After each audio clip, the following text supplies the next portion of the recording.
On our National Value Series, we are entering another topic. We have discussed cooperation in our previous class, and we've seen attributes of cooperation. Today, on our National Value class, we are taking self-reliance. And this is the part 1 because we'll have another part in our next class. When you hear the word self-reliance, but before I go into what is self-reliance, in our class today we will deliberate on 2 main areas: the meaning of self-reliance, attributes of self-reliance. Those are the 2 areas we're going to focus our class on today. So now let's see, what is the meaning of self-reliance? Self-reliance is just depending on oneself without the interference of others, or without you falling back on other individuals to help you out. It is the ability of an individual to do activities that concerns him and his welfare on his own without the help of others. Whether it's provision for one's need and family, whether it's care for oneself, it all boils down to you taking care of your own self without other people coming in. And as a nation, it implies that the nation will be on their own without depending on other nations or falling back on other nations. And so when we talk about self-reliance, it's a good quality because it makes you an independent person. It helps you to stand on your feet and be confident in yourself. It helps you to be courageous in carrying out things. It makes you provide for your own individual need without looking for others to help you out. So in a general term, self-reliance has to do with depending on oneself without falling back to others to come to your aid. Now, let's see a little explanation of what self-reliance is. I know you can see the board, you can go through it at your own time, but let me explain it a little. Let's read it together, explain it, but it all boils down to the explanation I gave you. Self-reliance is being independent, which is being able to depend on oneself without assistance from others.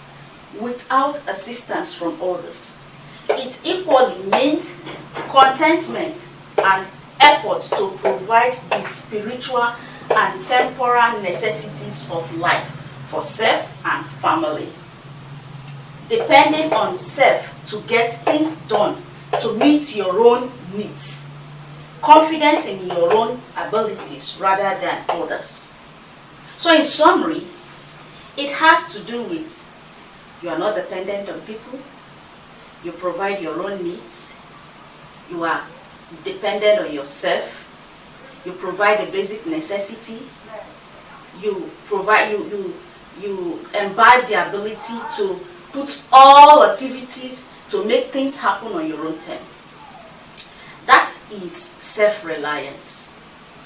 And so as an individual, we want to develop these attributes, these characteristics in our life, so that it's not always we depend on others to help us out in things. We most times need to depend on ourselves and be courageous enough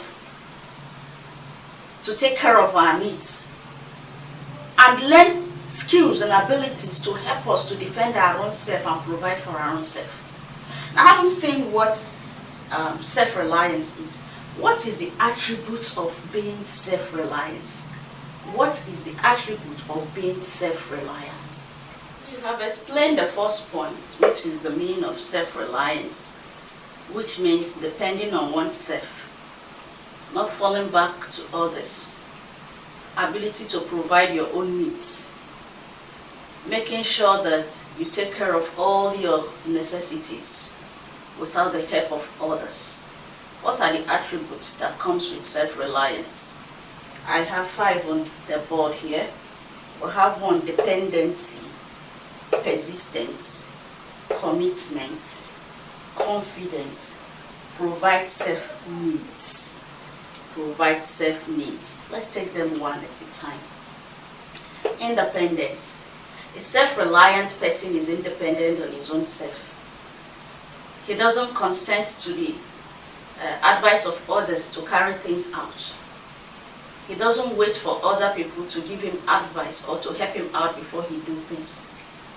And so on his own, he takes responsibility of his own life and his own activities. He is dependent on his own judgment. He is dependent, or she is dependent on what they think is right. His sense of right and wrong is what he uses to carry out his daily activities. That's independence, not falling back on people, not resting on anyone, not looking up to anyone to make decisions. Persistence. He persistently carries out his activities without interference. He believes in his judgment and he thinks his judgment is right.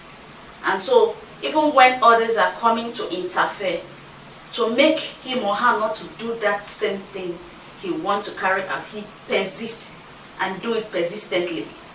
And persistence in doing things brings about doing things in the right way, because you make mistake, you correct yourself, you learn in the process of being persistent, because you sure make mistake, but you will correct yourself and carry out. You won't fall back. You won't rely on others. People will not interfere, and you take that interference to be very serious.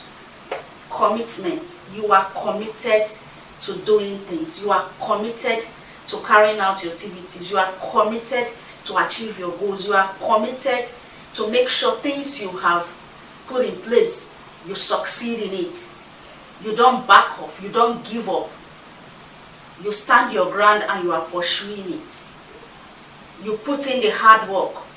You strive so hard to make things happen the way you want it to happen. You are committed to achieving. You are committed to provide for self. You are committed to be dependent on your own. You are committed to be persistent on what you're doing. You are committed to do things that will benefit your life and the life of your family around you. Confidence. You don't give in. You don't give in to people's interference. You don't give in to what people think is right. You just do it because you believe it is the right thing to do at every point in time. You are confident in yourself. A confident person is courageous. A confident person has the power of taking his life. Not taking your life like you want to achieve in your life. You want to be responsible for your life. You want to answer to yourself. You are confident that nobody come to intimidate you so as to succumb to their own viewpoint. No. You stand your ground and you hold on to it. You provide for self-needs. Everything you need, you make sure you provide for it. You don't wait for others to be your rescuer. You don't wait for others to provide for you. You are your own rescuer. You want to make sure that whatever you want, you provide for yourself. So you don't depend on others to provide for you. You are not resting on anybody. You are your own savior. You are answerable to yourself. You are your boss. You are your subordinate. You are your all and all. You are your one-man squad. You provide everything you need without the help of others. That's another attribute of self-reliance. So we have seen attributes: independence, persistence, commitment, confidence, providing for self-need. This will be it on our national value, self-reliance, the first part of it. Please go over it. We've seen the meaning and we've seen the attributes. How do you want to apply it as a student? Try as much as possible to be self-reliant to yourself. Develop dependent spirit. develop persistent spirit, commitment spirit, confidence spirit, and ability to provide, stand on your ground, so that you won't look for examination malpractice. You will do things that will depend on a group that will mislead you.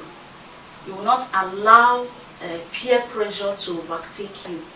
Try as much as possible to do this. And as a nation, when we rely on ourselves, we won't be importing and dumping all rubbish in the country. That way, our nation will work strong, our economy will do better, even if at some point we'll need the assistance of others.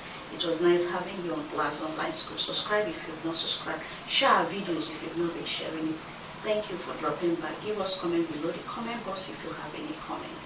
It's my pleasure being here, and I always like to read your comments, give you feedback, and see areas will improve. Until I come your way next time, thank you.